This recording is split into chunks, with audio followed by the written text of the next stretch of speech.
Assalamualaikum warahmatullahi wabarakatuh. Nama saya Arsyad Adin Kusuma dengan nama induk mahasiswa 254010330.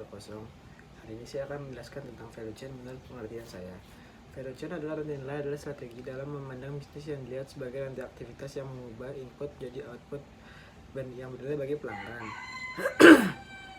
Nilai bagi pelanggan yang merupakan hasil aktivitas perusahaan dibagi menjadi tiga, yaitu aktivitas yang mampu membedakan produk, aktivitas yang dapat menurunkan biaya produk, aktivitas yang mampu memenuhi kebutuhan pelanggan. Tujuan penerapan value chain. Perusahaan menerapkan value chain ini bertujuan untuk mengidentifikasi aktivitas-aktivitas dalam sistem produksi sehingga diketahui kelemahan dan kekurangan aktivitas yang terdapat dalam perusahaan. Jenis-jenis aktivitas di dalam value chain. Analisis value chain merupakan strategi yang dapat digunakan perusahaan untuk membangun nilai perusahaan ke arah yang lebih baik. Analisis ini dapat membantu perusahaan untuk lebih fokus pada rencana strategi Renstra yang dipilih sehingga mampu meraih keunggulan dalam berkompetitif. Aktivitas value chain itu dibagi dua, ada aktivitas primer dan aktivitas pendukung. Aktivitas primer adalah aktivitas yang berhubungan dengan ciptaan produk, pemasaran dan pengiriman ke pembeli, serta pelayanan setelah purna jual.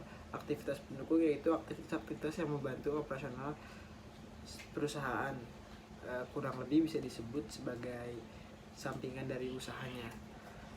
Metode analisis rantai nilai. Analisis value chain digunakan oleh analisis internal perusahaan untuk membantu memahami posisi suatu perusahaan atau organisasi yang dijalani agar mampu memenuhi kebutuhan pelanggan dan mencapai keunggulan kompetitif.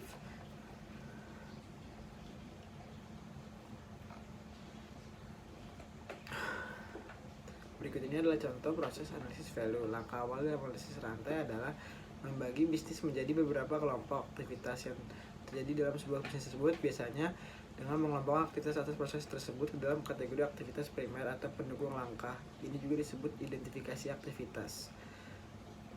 Langkah selanjutnya adalah analisis internal. Perusahaan mencoba mengaitkan biaya ke setiap aktivitas yang dijalankan. Langkah ini membantu perusahaan untuk mendapatkan penilaian di mana-mana terdapat keunggulan biaya rendah atau kelemahan biaya. Ketika value chain dianalisis, manajer perusahaan perlu mengidentifikasi aktivitas yang penting bagi kepuasan pelanggan dan keberhasilan dalam strategi pemasaran. Terdapat tiga pertimbangan penting dalam tahap analisis value chain ini. Pilihan aktivitas yang dianalisis secara rinci oleh manajer perusahaan apabila perusahaan ingin fokus untuk menjadi penyedia barang atau jasa. Sifat dari value chain ini relatif. Pentingnya aktivitas-aktivitas dalam value chain tersebut bervariasi dari satu industri ke industri yang lain. Variasi aktivitas nilai sesuai dengan jenis perusahaan dalam sistem nilai yang lebih luas mencakup value chain dan para supplier di hulu dan para rekan seperti distributor di hilir yang terlibat dalam penyediaan produk atau jasa sebagai para pengguna akhir. Sekian presentasi dari saya. Wassalamualaikum warahmatullahi wabarakatuh.